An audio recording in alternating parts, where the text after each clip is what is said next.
برادری گرامی وقار عزیز مکرم، نقیب اہل سنت حضرت مولانا اظہار صاحب قبلہ شاہ جہاں پوری، السلام علیکم ورحمۃ اللہ تعالیٰ وبرکاتہ۔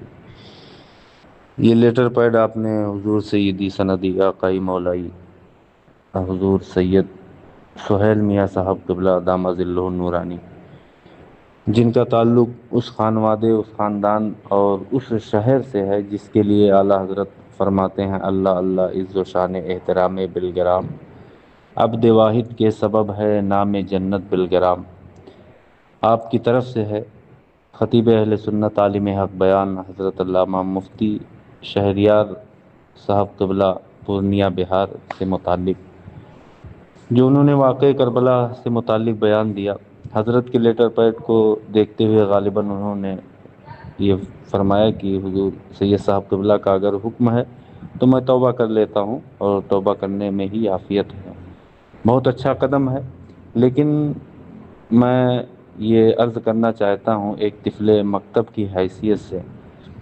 کہ مفتی صاحب قبلہ نے جو بیان کیا، جس وقت ان کا یہ بیان آیا تھا میں نے بعد حضرت سے بات کی تھی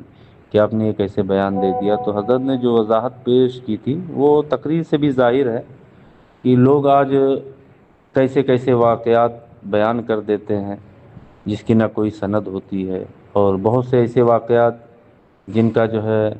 من گھڑت ہونا مشہور و معروف ہے، اس کو بھی خطبہ عوام کی صرف لذت کی خاطر ان کو رلانے کے لیے اور اپنی تقریر جمانے کے لیے بے سر و پا واقعات بیان کر جاتے ہیں۔ تو ان کے تعلق سے کہا، اور ایسے واقعات کے تعلق سے انہوں نے کہا کہ بہت سارے واقعات، اکثر واقعات جو ہے یہ من گھڑت ہیں، اور حضور اعلیٰ حضرت نے بھی ایسا لکھا ہے کہ بہت سارے واقعات، اکثر واقعات اور اسے بیان کیے جاتے ہیں محرم الحرام شریف میں۔ تو یہ تمام علماء فرماتے رہے ہیں، اور ان کی بھی مراد یہی تھی، اور جو فلمی انداز میں کہا تو فلمی انداز خطبہ کے لیے کہا تھا، نہ کہ جو ہے واقعی کربلا کو معاذ اللہ، یہ انہوں نے وضاحت پیش کی تھی، اور یہی جو ہے ان کے کلام سے ظاہر بھی ہے۔ تو ہونا یہ بھی چاہیے کہ جو ایسے خطبہ ہوں، ایسے لوگ ہوں، ان پر سخت گرفت ہو، بجائے اس کے کہ مفتی شہریار صاحب قبلہ جو ایسے لوگوں کی تردید کر رہے ہیں جو بغیر سند والے واقعات کو دھڑلے سے بیان کرتے ہیں، عوام کو رلاتے ہیں۔ اور رہی کی بات جو انہوں نے محدث اعظم خلیفہ اعلیٰ حضرت علامہ سردار احمد صاحب قبلہ علیہ رحمۃ و رضوان کے حوالے سے فرمایا، تو آپ نے جو بھی فرمایا تھا وہ بھی اسی تناظر میں تھا کہ لوگ واقعات کربلا میں بے سر و پے کی کہانیاں جوڑ دیتے ہیں، ہمیں اس سے غرض نہیں۔ ہمارے لیے تو بس اتنا ہی کافی ہے کہ آقا امام حسین رضی اللہ تعالیٰ عنہ مدینہ طیبہ چھوڑتے ہیں، مکۃ المکرمہ تشریف لاتے ہیں، مکہ سے پھر کربلا شریف تشریف لاتے ہیں۔ صحابہ کرام منع بھی فرماتے ہیں، اس کے باوجود آپ جاتے ہیں اتمام حجت کے لیے، حق و باطل کے درمیان فرق کرنے کے لیے، اور حق کے لیے آپ اپنے آپ ہی کو نہیں، پورے خانوادے کو کے افراد میں سے اکثر کو آپ قربان کر دیتے ہیں، جانثاروں کی قربانی پیش کرتے ہیں، لیکن یزید پلید کی بیعت قبول نہیں کرتے ہیں۔ تو الحمدللہ ہم اہل سنت و جماعت ہیں، یہ حضور کے نواسے ہیں، اہل بیت ہیں، ان سے محبت ہمارے لیے لازم و ضروری ہے، اور ان کی ذرہ برابر بھی عداوت ہو تو ہم کہیں کے نہیں رہ جائیں گے۔ اب مسئلہ یہ ہے کہ لوگ جو چاہتے ہیں، جیسا چاہتے ہیں ویسا بیان کر دیتے ہیں۔ واقع کربلا میں ہمیں ملانے کی ضرورت ہی نہیں۔ یزید کی پلیدگی اسی سے ظاہر ہے کہ وہ اہل بیت کے مقابل آیا، یا خود نہ آیا ہو لیکن اس کے دور اقتدار میں یہ ظلم ہوا، تو اگر بعد میں اسے خبر ہوتی ہے تو اسے چاہیے تھا کہ سخت قدم اٹھاتا، لیکن کوئی ایسا تاریخ میں واقعہ رقم نہیں ہے۔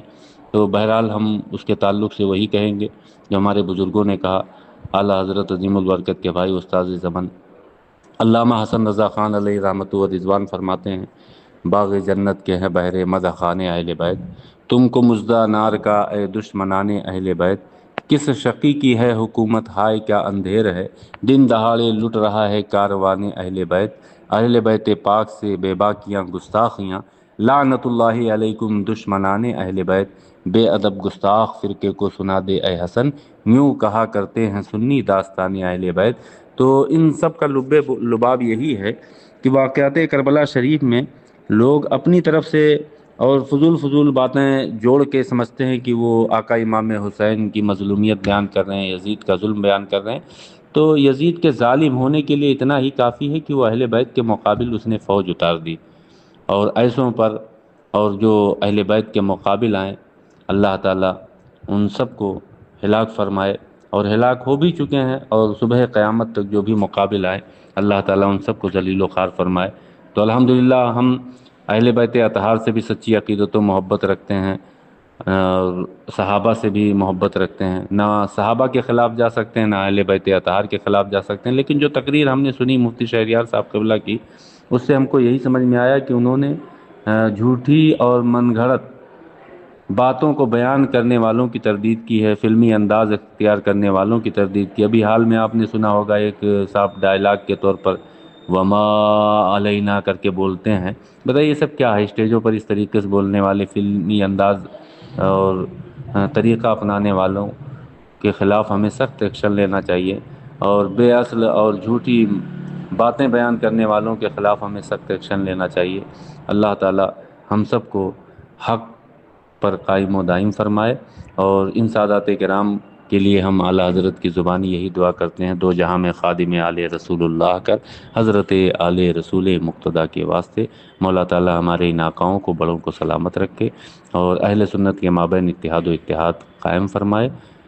گدائے اہل بیت، اسیر صحابہ محمد عمار رضا صدیقی حشمتی مصباحی دارالعلوم مخدومیہ رودولی شریف،